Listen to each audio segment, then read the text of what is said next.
Hey everyone, Season 5 is upon us, and we are back with another video with my rogue starter for Season 5. It's been a while since I've made a video, and the reason is, if you don't know, I've talked about it a bit in the live stream and on the Discord, is that my wife and I are expecting our first child due any day now. So my Season 5 may get cut short, but that's all the reason why we need to start off fast and strong, and I've planned out everything accordingly to maximize every second that we have for Season 5.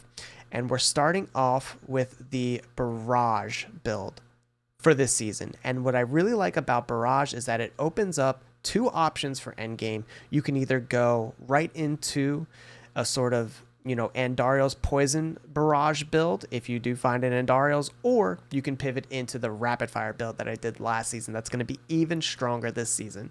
And I'm honestly open to either. The deciding factor is going to be whether I find an Andario's first or a Scoundrel's Kiss Ring first, basically. And I have all of the planners for those updated for Season 5 in the spreadsheet. This will be in the video link description below.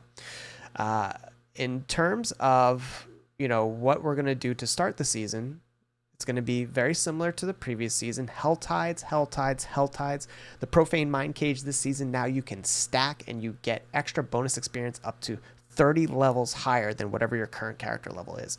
So you're going to want to be buffing those Hell Tides to get even faster experience. This whole leveling process from 1 to 100 can be done in about 6 or 7 hours now from a fresh start, which is insane to think about.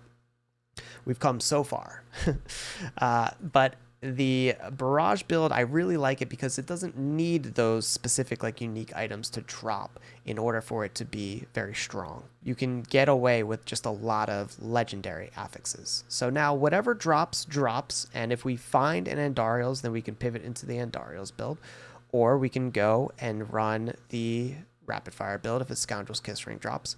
But here I'm going to show a little bit of the changes that we made to the Rapid Fire build ahead of Season 5, and then also just a little rundown of what the Andario's build might look like. One caveat with the Poison build is that a lot of the Poison stuff was broken in PTR, and I'm unfortunately not that confident that it's going to be fixed in Season 5.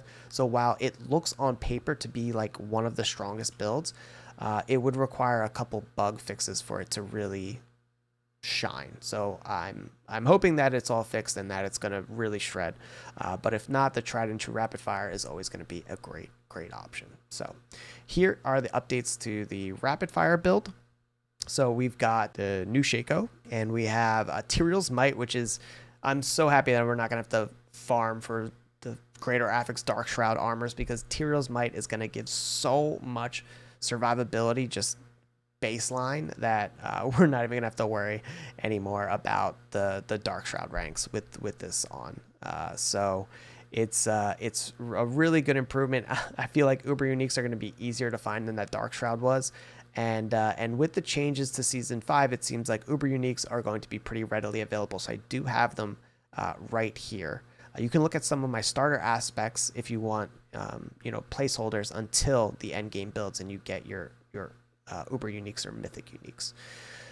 Then the other change is Sky Hunter bow. The new Sky Hunter is insane. It's actually not updated right now on the planner, but it is an absolutely ridiculous bow. It has so much critical strike damage, which is great for your precision key passive, and it comes built in with chance to cast any marksman skill twice, which is obviously the temper that you want. And now you don't have to risk trying to temper a really good bow. You just get it with a Sky Hunter. So really good changes I'm really excited about in Season 5. And then Umbra Crux. You're probably going to want to run this on any rogue build.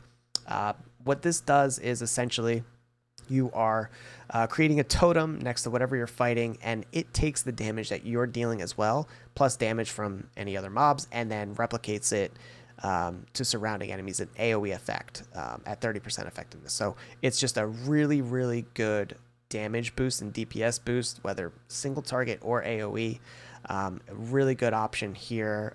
New Rogue Unique for Season 5. So that's another one of the big changes. Otherwise, the only difference is that you're going to need a subterfuge skill. So we threw on Smoke Grenade to activate the Umbra Crux. So you'll notice that was a change that we had to make to the skill bar. Otherwise, it's mostly the same. There were a few different passives that are good now, like trick attacks for Season 5 that weren't necessarily great before. So just a few passives were changed, and the Paragon board is mostly the same. But that's what we're looking at. You can go to the poison build, and of course you're going to need the Andariels for the poison build to really shine. But I can just kind of go through some of the items here. Of course, Umbra Crux again. So I would say whichever one you find. If you find Andariels, give the poison build a try. If you find the Scoundrel's Kiss Ring, go rapid fire and don't look back. I mean, rapid fire is going to be so good this season. But either way, you can't really go wrong. I'm really looking forward to Season 5 and whatever time we have. And I'm going to be blasting, and I hope you guys all enjoy your season. And if you have any questions, let me know in the video below. But I hope that these resources are valuable to you and they help you get off to a really good start in Season 5. Thanks again, and see you in the next one.